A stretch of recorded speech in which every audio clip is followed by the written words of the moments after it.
Welcome to iWrench. We learn because I do a lot of research. I do a lot of trying to get stuff done myself, and most of the time it works out. Not all the time, and I'll probably try to remember to tell you how long it takes to do different projects because those don't always go as fast as I want either. Um, but yes, this should be a lot of fun. Glad you're joining me for this little adventure. I will probably work most of the time on our Celica or the Forerunner, but I also have some mini bike projects that I'm trying to get done and a few other vehicles around that sometimes I got to get work done on. Most of this will be as needed videos. Probably not going to be all the time videos because it's going to depend on my job. But yeah, we'll have a little bit of fun. We're going to start off with the Celica. You will also have to excuse the mess a little bit. So this here, 1989 Toyota Celica, got to get it all registered up and everything, but that is appointment set. Things are ready to go. Hasn't been washed and detailed just yet, but we have driven it around a few times. We drove it home from Galveston and made that trip pretty smoothly. We drove it out to the Baybrook Mall area, made that trip smoothly. This is a GTS. You can see a good bit of weathering happening down here on the back.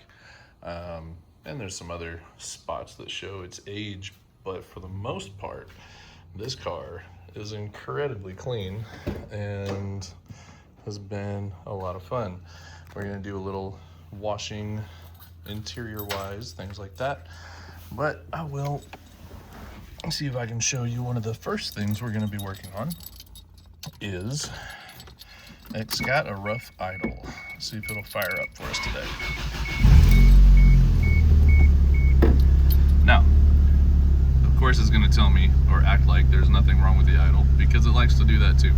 So it will occasionally fire up beautifully. No lights on the dash, everything looks great, and it runs like a top. And then there'll be times where you fire it up and it acts like it has no idea what to do or how to idle. I am gonna point out all of this works. AC needs a recharge, I'll be working on that later, but that's not as important as just trying to get the idle to run nicely.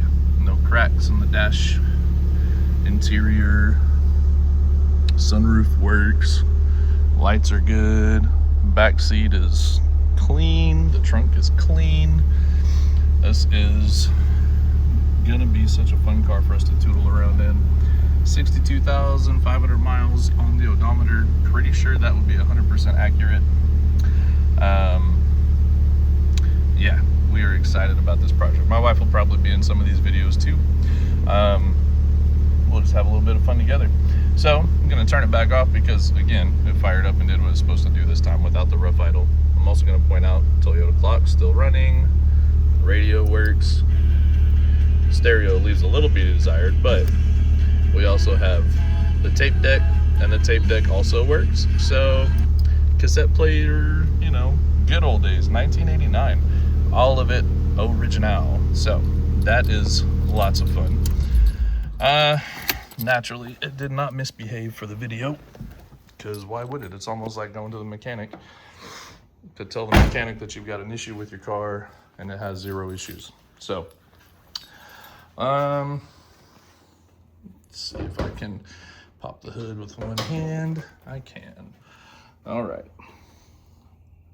I'm sure these videos will get a little smoother, but I am also not the type to invest a lot in accessories. So, you know, you're just gonna have to deal with some things not being as smooth as other YouTubers. This, I did check, oil was good. When we checked it in the dark, we thought it was low, so we put another 1.5 quarts in, and now it's over full.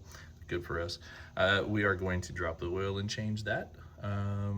Coolant runs, never gets hot. It's driven a couple hours now in Houston without getting hot once.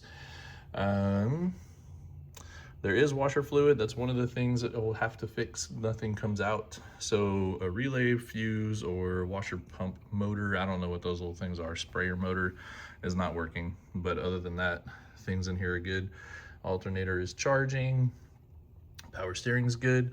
The struts definitely need to go. That might have popped out after hitting a bump because that's how bad the struts are inside. that will be one of the next jobs because it does impact the handling a good bit. But today, what I'm hoping to accomplish is on the bottom side of the throttle body, there is an idle air control valve. It's way down there.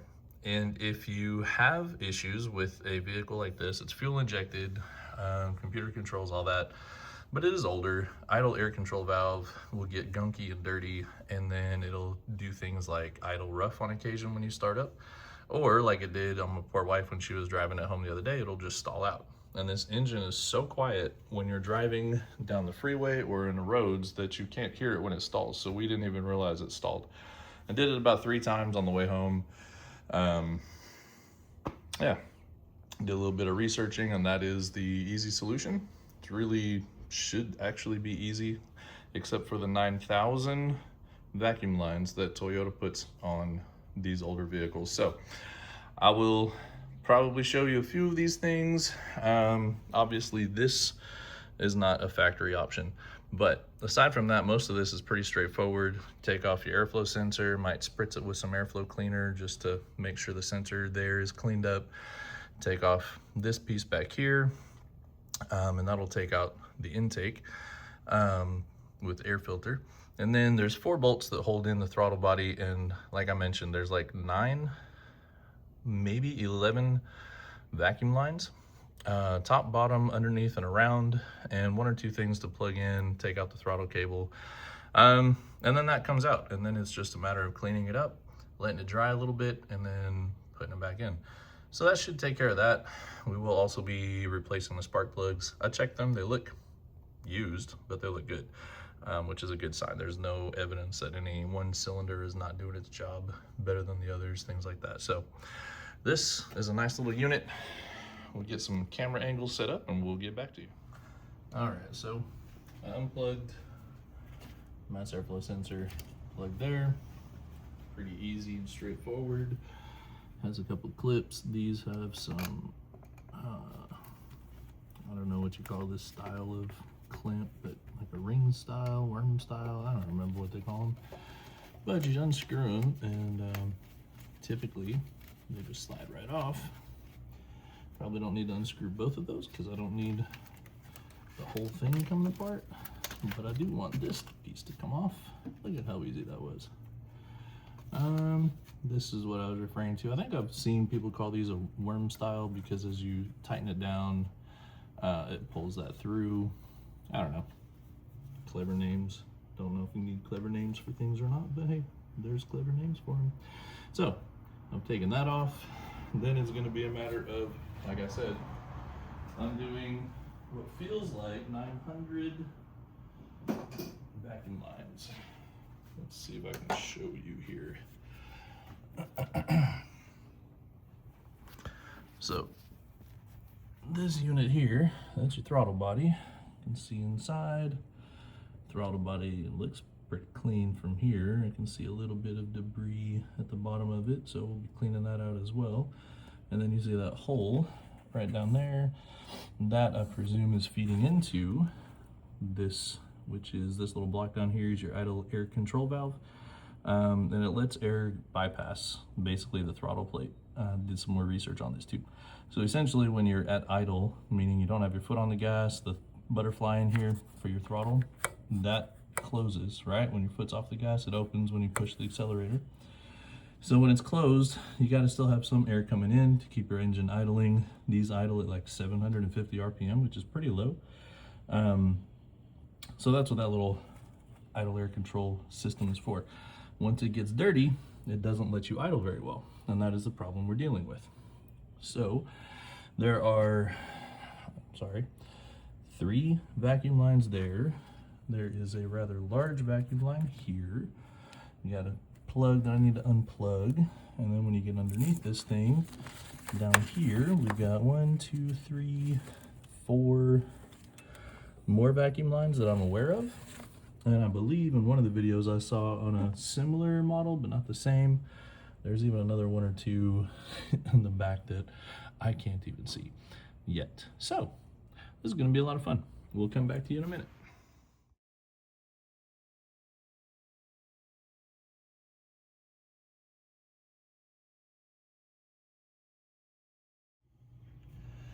All right, so I did some sizing because I couldn't remember. I'm used to everything being a 10.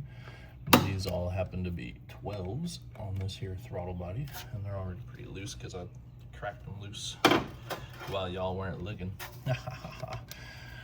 Movie magic, as they say. I'm gonna take these off, and as I mentioned, there's at least one more hose downstairs there that I can't really get to from here, and there's a plug down there that I don't know what it's supposed to plug into, but it's not plugged into anything at the moment as far as I can tell, so that's neat.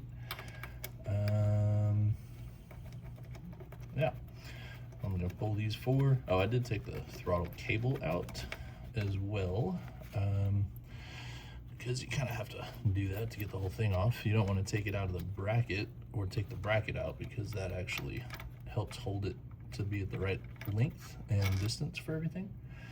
And it's quite easy if you can see, which you can because I'm showing you right here. There's a notch.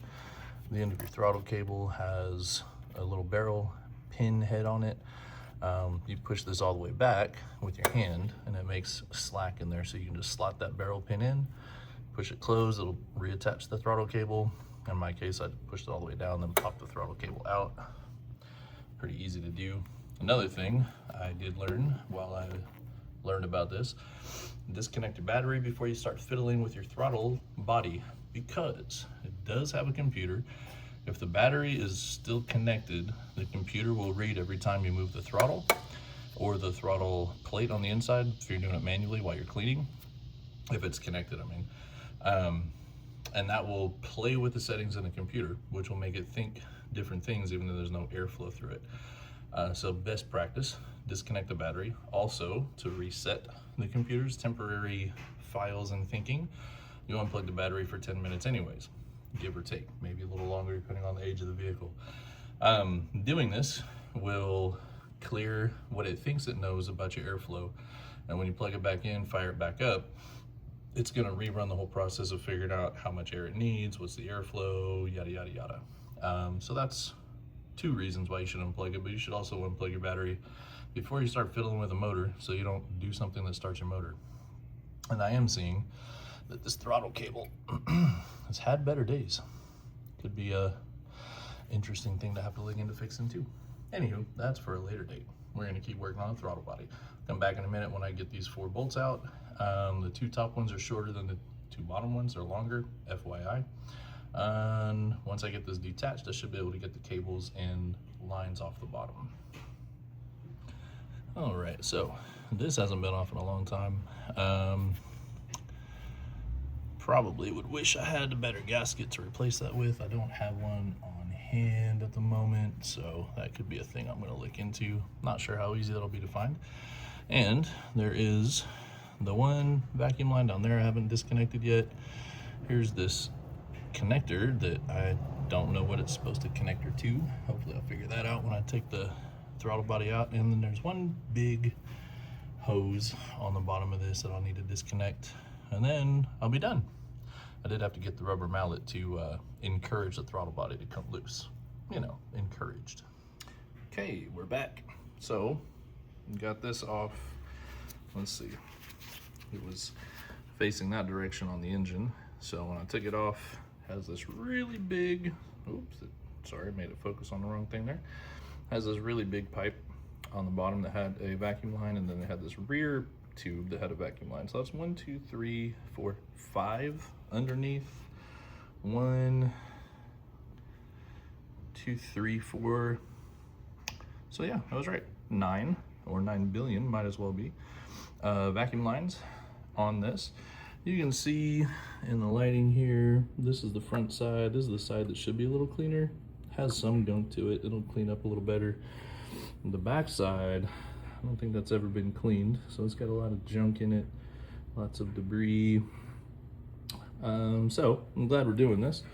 And then there are 4 screws, from what I can see here, that are going to release the idle air control valve, and we'll take that off and do a little bit of cleaning in there as well. Get that set up. All right, so I have unscrewed the screws. Well, I didn't undo those two all the way yet, because I thought it'd be nice to show you me actually doing something, even if it's not terribly exciting. So we'll take these two last screws out, then all the screws will be out of the idle air control valve. And there's a little bit of a seal on this little gasket. You might have to improvise a little bit and use a little seal, some kind of gunk or something. Yep, that is stuck pretty good. I'm gonna have to get a motivator, I think. That would be my hammer. Oh, there it goes. A little bit of elbow grease on the correct parts goes a long ways. A little dooga. Okay. Well, the gasket came off kind of nicely, ironically. It's not supposed to come off nicely, I suppose, if we're being honest. We want it to kind of all stay together, but that's okay.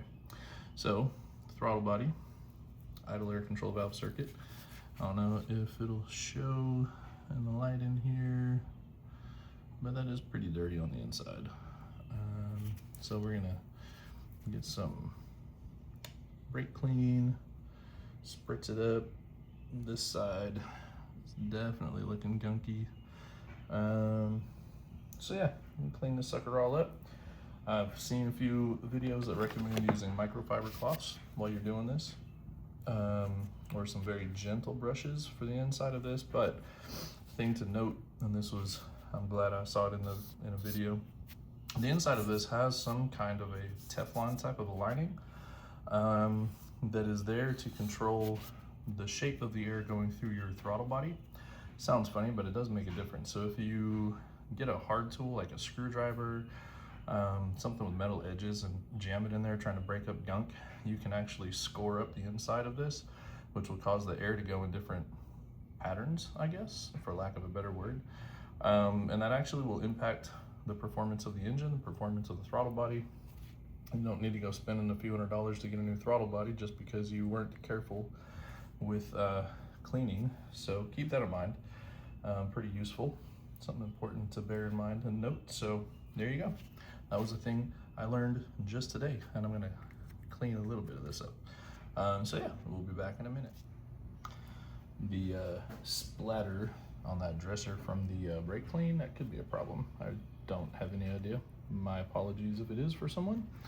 I don't know if you can see into that. I don't know if there's gonna be a good, oh, you can see in it. I don't know if there's gonna be a good before and after. Oops, sorry about that as I try to adjust the focus, but that went from a grimy, nasty looking spring that you couldn't even really tell that there was a shiny metal cylinder inside of it, to a nice, shiny, good looking spring. This is one of those components that, to my knowledge, you don't ever really want to take apart. The most you want to do, from what I've been reading, is clean it all up, spritz it, let it dry a little bit. I am gonna clean these or hit these with mass airflow cleaner.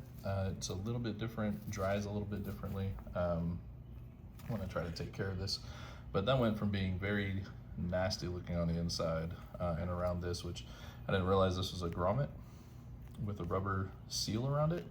So that should tell you something. Now I can tell that it is a grommet that fits into the throttle body. That's pretty impressive. Also, the throttle body itself, we've got that looking nice and it's a bit shinier, a bit cleaner on this side. This was the least bad side before. This was the much uglier side, and that's all cleaned up. Shot cleaner through all of these little vacuum lines, shoots out into different spots in the throttle body, so that's all nice and smooth now. As far as I can tell, there's no more gunk in it anywhere, which is kind of what we're hoping for, right? So the theory is that this will make quite a world of difference when I put it all back together. This grommet right here that has a grommet that I didn't know was a grommet slots into this one. This pipe feeds into this as part of the the control system so that idle control works through here, pumps air in or out. I'm not sure which direction it's going, from that hole in there down through this, and then it's just a wide open on the other side. This back hole goes into, this hole is this one right in front of the throttle plate, and the other one is coming in off a vacuum line so that it can figure out how to pull the correct amount of air in. It's pretty cool. Nifty little gadget. I think we're about done. I'm gonna hit it a little bit more. If there's a fly buzzing around it, that might mean I didn't do my job well. We'll get it a little bit cleaned up, let it dry a little bit, start putting it back together, putting a couple screws in. It's not too hard to put together or take apart. I do feel a little bad about the gasket. Kind of is what it is. I will do some looking and see if there are gaskets available. A lot of the parts for these cars are supposed to be fairly easy to get if they're mechanically related parts, harder to get if they're interior trim pieces and things like that. So we were really looking for something that was in good shape on the inside, and as you saw before, this one's in good shape on the inside. We'll be back. As I'm reassembling this, I will tell you that I'm going to tighten these down kind of in a crisscross pattern, almost like you do with lug nuts. For most things in an automobile, I might be wrong on this, but as my understanding is, you want to kind of tighten them crisscross pattern wise because it creates more of an even seal. And you don't really want to like super tighten things until you know that all of your bolts are going to, or screws, are going to actually seat correctly. You're not going to cross any threads up, anything like that. So tighten them all down, and you can go back in kind of a crisscross pattern, give them a good ooga dooga. You know what that measurement term is, right? Ooga dooga. Yeah, everybody does. There, that's got at least one ooga dooga on all of those. So that's back in. Again, I know some of you are going to scream at me about the gaskets. I am going to do some research, see if I can find some, but right off the top of my head, that's probably what we got for right now. Put it back together, make this thing work. Should work better. There's a lot bit of dirt, a lot of debris, a lot of scoring on the inside, carbon that's coming out, just all kinds of gunk that was in there, both inside the throttle plate and inside the idle control valve. So this should make a world of difference already. We'll be back in a minute. All right, ladies and germs, I have done a bit of internet shopping, and the throttle body gasket that's on here looks like the best throttle body gasket I'm going to find for a while. Probably do a little bit more internet researching at some point to see if I can't get a little better, but yeah, not a whole lot of options for this vehicle, imagine. This plug, this white plug that I found that is not plugged into anything, still remains a mystery. Getting a repair manual in the mail tomorrow, and I will probably look at it. My guess is that it has something to do with the original throttle body, or not throttle body, but intake system that was on the vehicle before the fun aftermarket cone of an air filter that it has on it now. That would be my educated guess. Makes the most sense. A lot of these vacuum lines don't have any kind of clips on them, which is fine. They don't really do a lot of going anywhere once they're on. It's just a matter of getting them on in the first place. So we got those two nearly invisible ones that were in the back put back on. The big one does have a clip, so I managed to get that back reinstalled. And grab my tray full of bolts. Kind of help. Let me get one of these bottom ones in here, and then I can start getting some of the rest of these hoses in place. If I can get the bolt to start, that would be okay sign, right? It's usually good when your hardware goes back where it's supposed to go. Oh, not only did it start, it was nearly threaded all the way through. Cool. Okay, I do have, you know, the Wrist Breaker 9000, as Derek from Vice Grip Garage would call it. Powered ratchets and things like that, Milwaukee Impact. But this is obviously a little bit of an older vehicle, and I have had, honestly, this one is in better shape than my 2005 Tacoma was in some areas. And I had some issues with the old Tacoma where I went to take some things apart and violently disposed of the things that I didn't think should have been easy to break, like plastic screws and things like that were on that Tacoma for some weird reason. PCV valve, beware. That was an interesting learning experience. Ended up taking the whole valve cover off to get to the broken plastic piece that shouldn't have been plastic in the first place, Toyota. That's probably the one component on a Toyota that I've ever encountered that I thought didn't make any sense to me at all, or its location. Well, that's not true. The location was pretty good. If it wasn't, you know, 25 years old by the time somebody decided to try to change it, which it was. And being that it was plastic, it was not feeling too good by the time I got around to doing that. So that was a lesson learned the hard way. A couple of extra hours of work that I hadn't expected when I did that job. That's how most automotive repairs go, it seems. I know how to do this. This will be easy, says the chucklehead with the tools, until chucklehead starts going. Which is why this channel is called I Wrench and You Learn, because I'm sure there will be all sorts of things that I will learn that you can learn from, or I Wrench, we learn, because you won't have to repeat the mistakes that I make. 12mm bolts going back in, the long ones go underneath, short ones go on top. I'm not going to go crazy with this because I've broken old bolts before as well. I don't want to do that. I'm just trying to get it nice and snug because you saw how good that gasket looked. Both gaskets, you saw how they looked. So yeah, I don't want to be flimsy with that. I did take a picture. Flimsy? I don't know if that's the right word. Make sure that there's a R and a P, and then there's a Q coming out the other side. Do I know what that is? No. Have I needed to research it to figure out what that is yet? Also no. If I do one day, I'll tell you all about it. Hopefully I don't have to do that. Because like I said, I don't know what it is. Let's see. We've got a vacuum line here. Needs to go up. And that one does have a clip that I'll have to get a hold of. Where is thine neighbor? Here is thine neighbor. Now, where is thine middle child? There was a line in the middle of all of these.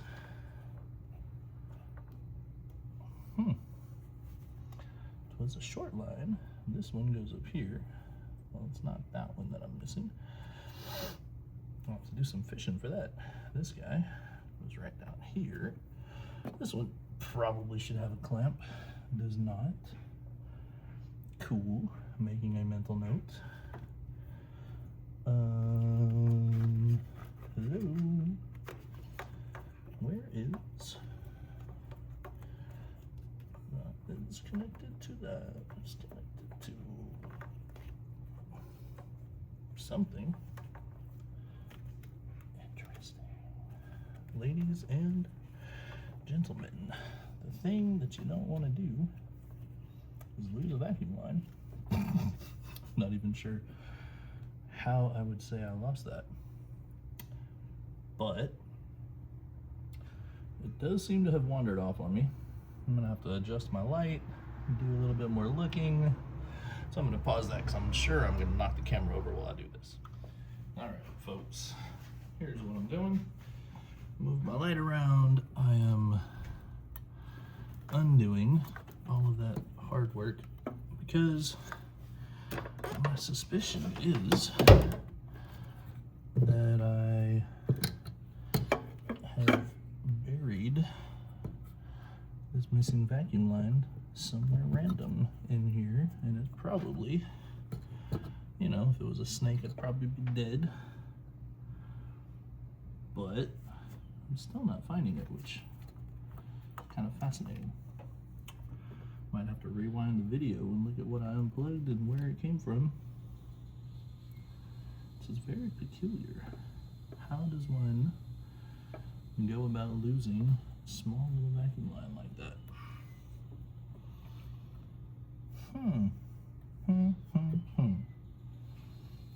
Proud of myself.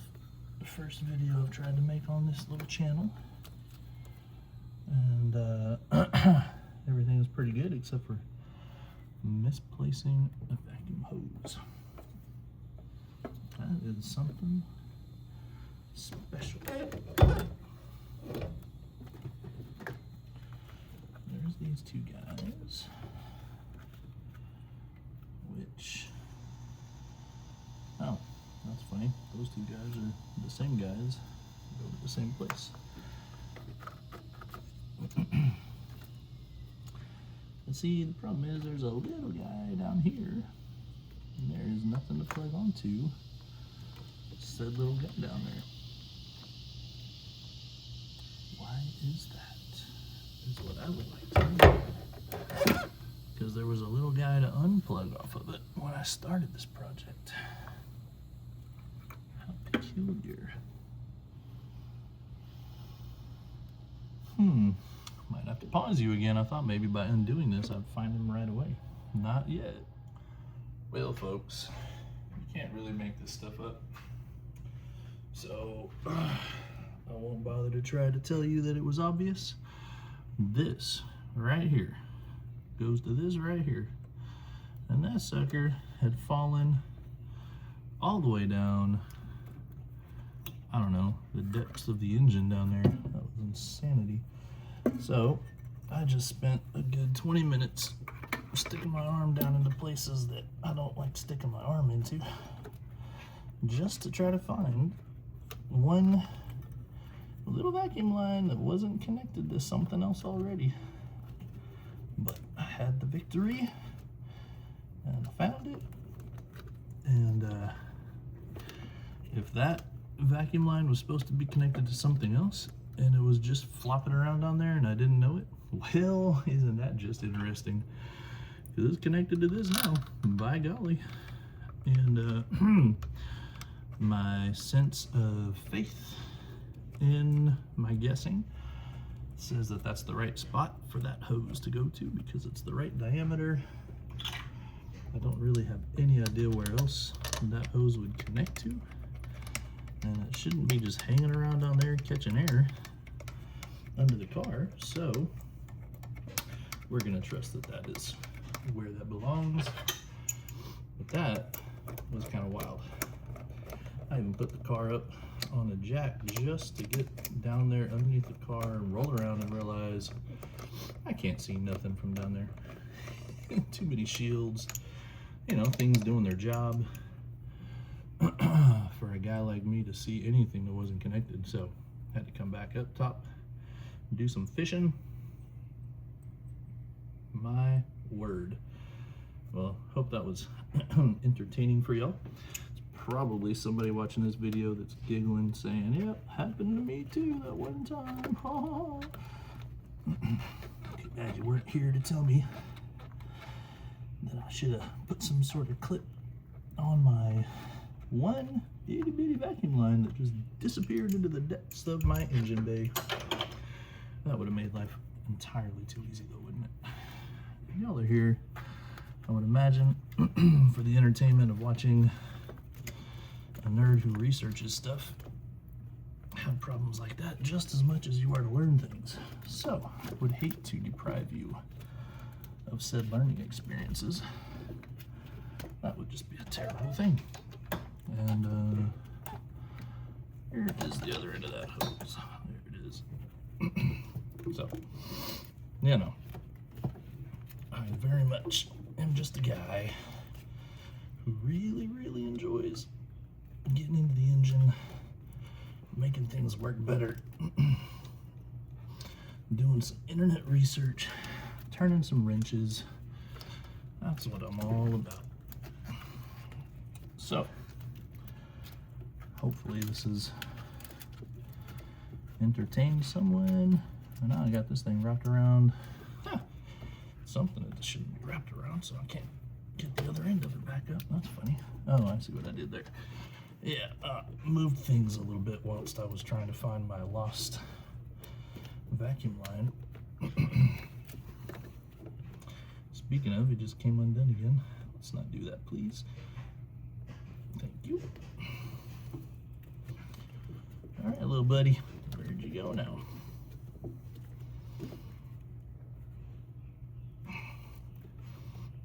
If you are a fan of Vice Grip Garage, I'm sure that I will steal some of Derek's fantastically made up terms and phrases for things because they're just funny and they're stuck in my brain because I watch his content a lot. But, you know, as I get cleverer, I'll come up with my own stuff too. It'll just take a little bit.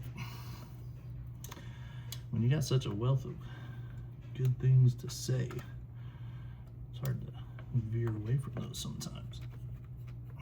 And of course, the two hoses that actually have a clamp, it's proving to be very hard to get the clamp back up. And I think these are the two that go to the idle air circuit control valve.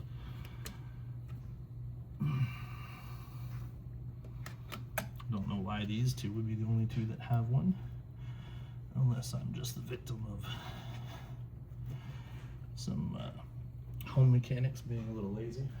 Could be the case. But I kind of doubt it because this car was really well taken care of. For as old as it is, to only have just under 63,000 miles, it's amazing. And yeah, it has its things that need work. The antenna doesn't go up anymore. That'll be a fun project for us, by the way. I have done research on that. It's not really as scary as it seems, and my 4Runner needs the same treatment, so I have a couple of opportunities to learn about those. AC system, I think I mentioned, needs a recharge, so we'll be doing some learning on that.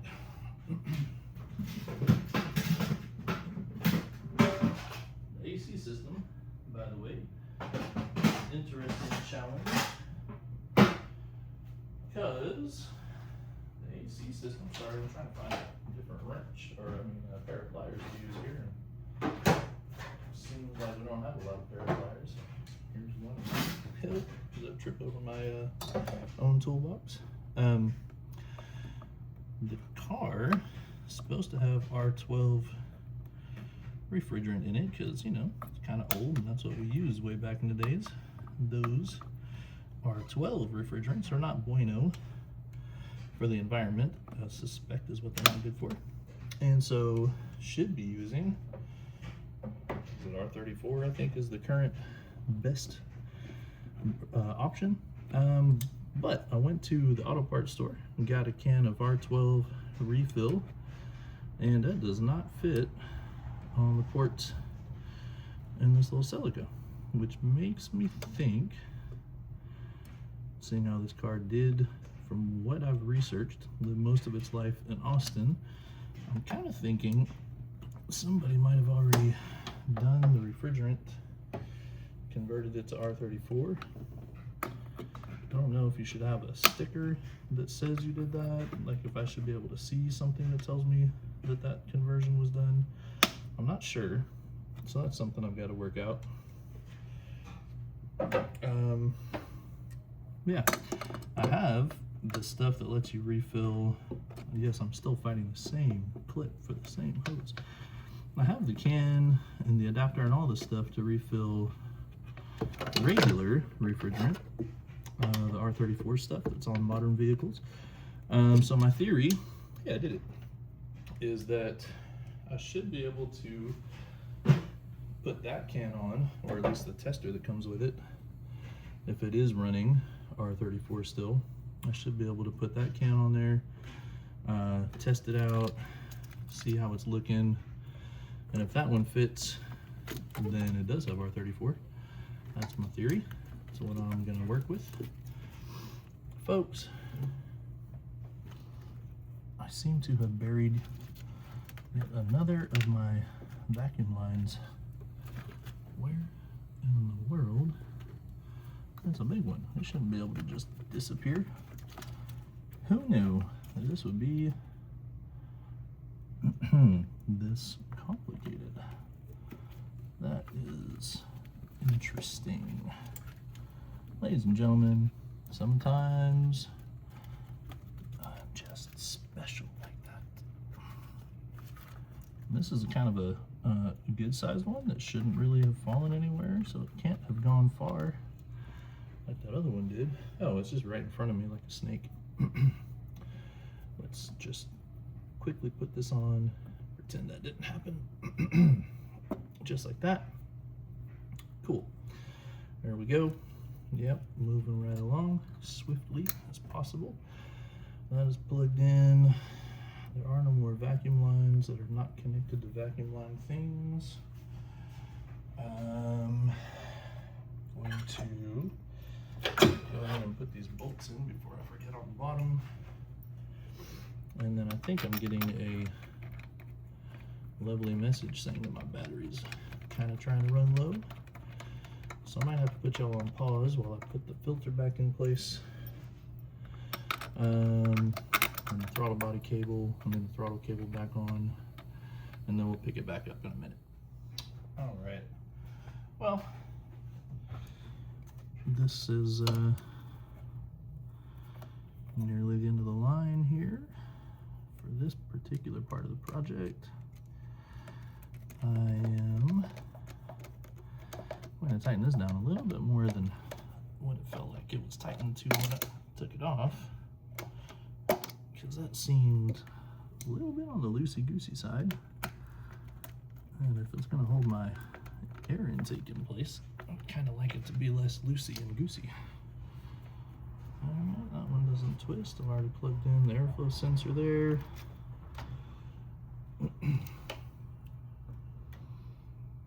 That's neat. We're going to pretend we didn't see that. This would be a body ground. Why is it not connected to the body anywhere? That's cool. Well, you know, there's a few places that I can just slide that into right quick. It does have a body ground on it. It's not like it's the end of the world, but disconcerting a little. You know, these are the reasons why we play with things like our cars, because we want to make sure we have them running correctly and all the things done right. And I realized what I'm doing now isn't even in the view, so that'll be fun. Let me pause that for a second. All right, well, what I was being amused by was my battery ground cable there. Has a ground running to the battery here. It also has a ground that splits off and is this cable right here, but this was just dangling, wasn't touching anything. So just take this bolt out, it's metal underneath that, put it back in, tighten it back down, so my ground is actually grounded twice now, which, you know, can't hurt anything, I don't think. Seeing how I had to, or apparently didn't have to, but I jacked up the car to get to the vacuum hose that was disappeared on me. I am going to go ahead and change the oil while I'm here. If you haven't done this before, this is very simple. Open your oil filler cap on the top, and then underneath there is your voltage you'll take out. I'll show you that from the underside of the car when I get down there. And make sure you have a catch pan If you don't, you're gonna have a big old mess on your hands. Guess what? I live in Texas and it's toasty. All right, I'm gonna have to turn the camera around this way for y'all to see. So underneath your engine, find your engine block, and it'll have a little bolt down there, have a little washer on it. A lot of the newer cars actually have a label that says oil, has an arrow pointed at it. This one doesn't do that, but here's the secret sauce, if you will. You get under your engine, you block up, jack up your car a little bit, and then the lowest part that's got a metal case, you can look around it and know where your engine's at, or find the big motor blocks. So your cylinders are going to be directly above this. The cylinder head, spark plugs are all directly above it, and then you'll have a pan down here. That's what this is. And you have a bolt. You take that bolt out and make sure, like I said, you have a can to catch everything that's about to come out when you do this, because if you take it out without having a catch can, you're going to be in for an interesting surprise.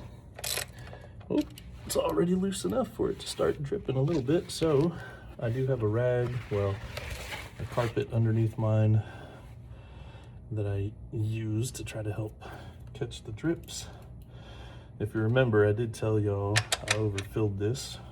I guess I'm gonna make too much of a mess if I don't use my socket a little bit longer.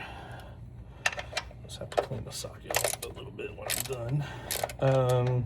You know, so these cars call for 4 quarts. Oh, and I'm imagining that there's probably people typing furiously in the comments or getting ready to that I never reconnected my throttle cable. Well, I did reconnect my throttle cable. I just did it without showing y'all because I had temporarily forgotten about it. But when I was doing my visual inspection of what else needed to be done, I said, oh, throttle body cable, that'll be useful. So that's how that happened. So if you don't want to go fishing for your, you know, little bolt that keeps your oils in, catch it, pull it out, set it to the side on the ground. Once the oil's out, it's a good time to take a little inspection, make sure everything is not having glitter and shiny stuff in it, because that's not a good thing to see in your oil. But for now, I'm going to call it for down here, because all I'm going to do next is locate the oil filter. Ooh, sorry about that, y'all. I'm sure that was a fun view of my thumb. So we'll be back in just a minute. Yep, the throttle cable's reattached. Yes, it looks bad. I have to work on that. I did go ahead and pop the drain plug down below. Then usually I'll come up to the top. I'll take off the filler cap. This will allow any air that might still be in it to come loose, so that it'll drain quicker down into the bowl down there. And then on this vehicular, it's the first vehicle I've ever had that has the oil filter right up here on the top, facing down. Very different. So I can reach it from the bottom, can also reach it from right here. Depending on how tightly that was attached will tell us whether I'm gonna reach it from up here or down there. I have no idea. So we'll get back to you in a minute on that. All right, this is a confession moment. Got all the oil out from underneath, let it drain, and then I couldn't get that off to save my life. My son, who worked for Ford and Honda, came in and he tried to fight it and get it off. He couldn't get it off, and I was looking at it from underneath. That oil filter is brand spanking new. So, this guy is just gonna let that oil filter ride a little bit longer. He did tell me, my son, that there is a cool universal tool that you can get that has some claws on it, that when you tighten it, it grabs with the claws, and then it's easier to undo this. And just given the way the metal bracing and support pieces are, you can't move those. I can get my hand on it from underneath, and I turned it with all my might and it didn't budge. So I'm gonna let it ride for right now. I'm putting in fresh oil, fill it back up. It takes 4 quarts, give or take, for these vehicles. Yeah, and then we'll be done. We'll be ready to fire it back up. Well, I'm kidding. I did have spark plugs already, so we're gonna go ahead and knock out spark plugs because that was one of the things on my to-do list, and I have the time. Might as well to do it. Did discover interesting thing about this particular vehicle is, well, somebody kindly labeled all my boots, which is nice.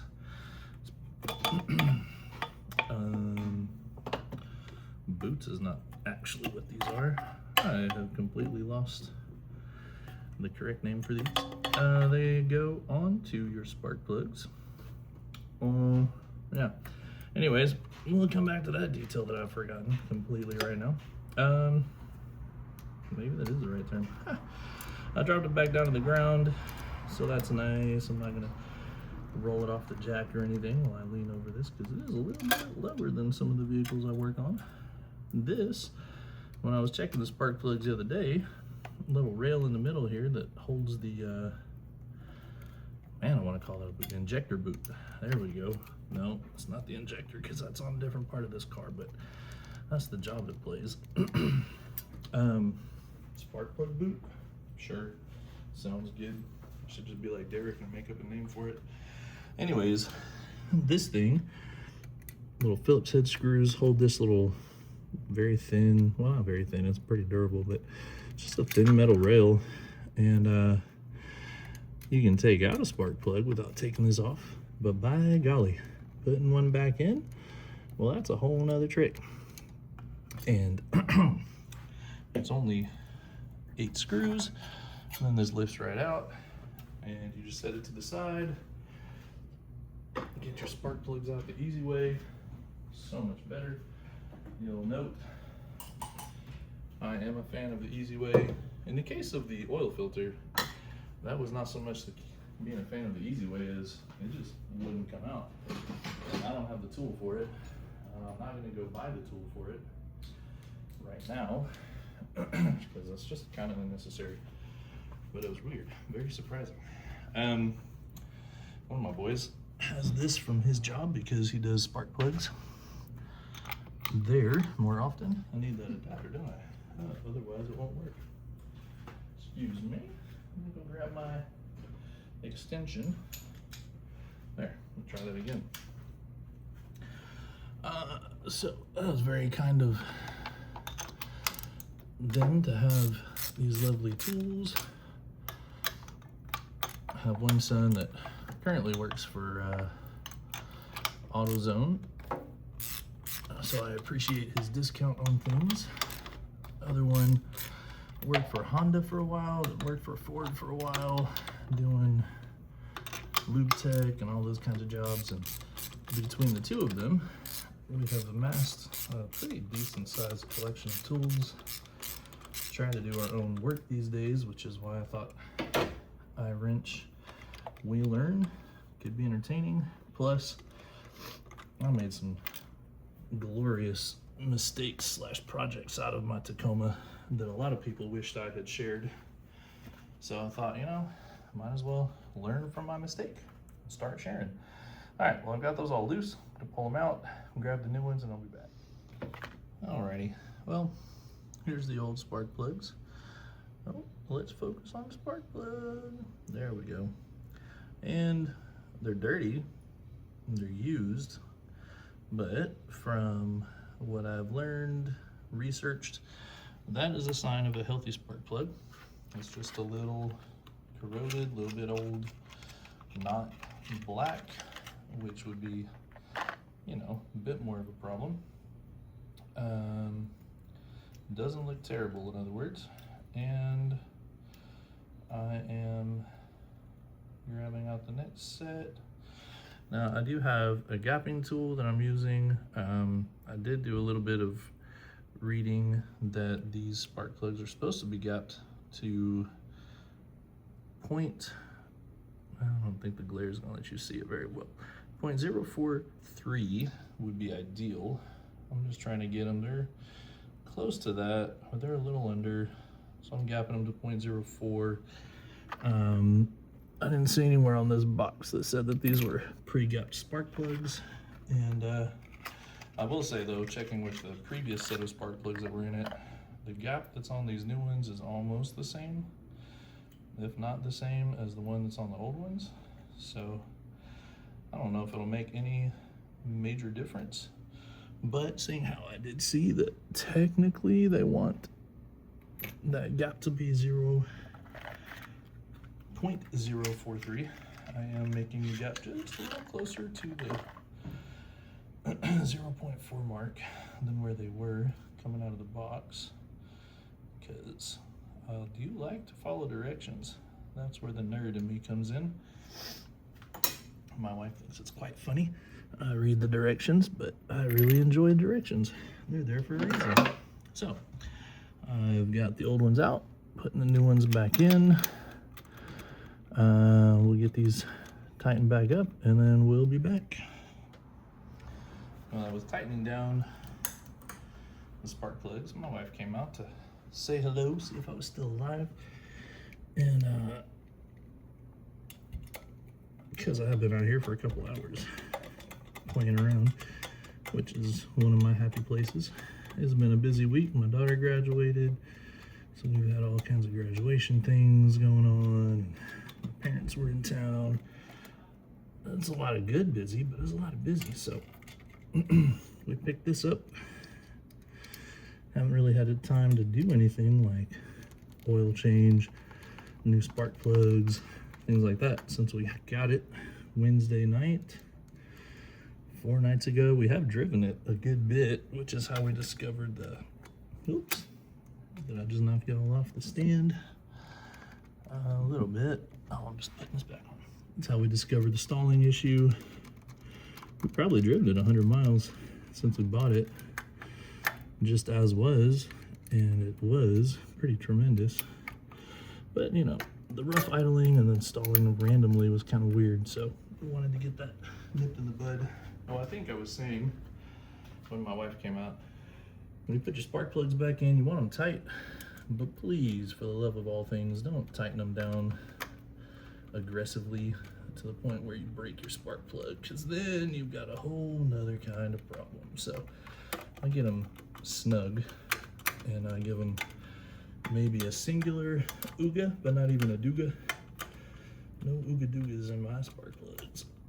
You can crack that porcelain on the spark plug, and then that's not a good thing. Happy trails and good luck getting that off. Another thing I was gonna point out, as I drop a screw, which I'll never find again. Oh no, hey, he landed right where I can just barely get him with my big fat fingers. Thanks. Here you go, little buddy. Another thing I was gonna say is when you go to take off your spark plug, we're back to this again. Spark plug boot. Ooh, I don't know. Spark plug boot. We're gonna call it that again. When you go to take these off, you should number them. If you put the wrong spark plug wire in the wrong place, it'll mess up the timing of your engine, and then you're gonna have all kinds of weird problems that new spark plugs will not help, and an oil change will not help. Could cause you some damage and some headaches. And a lot of these smaller 4-cylinders, it's pretty obvious which things are which, because the plugs have to be the right length and the wires have to be the right length to make it to said plugs.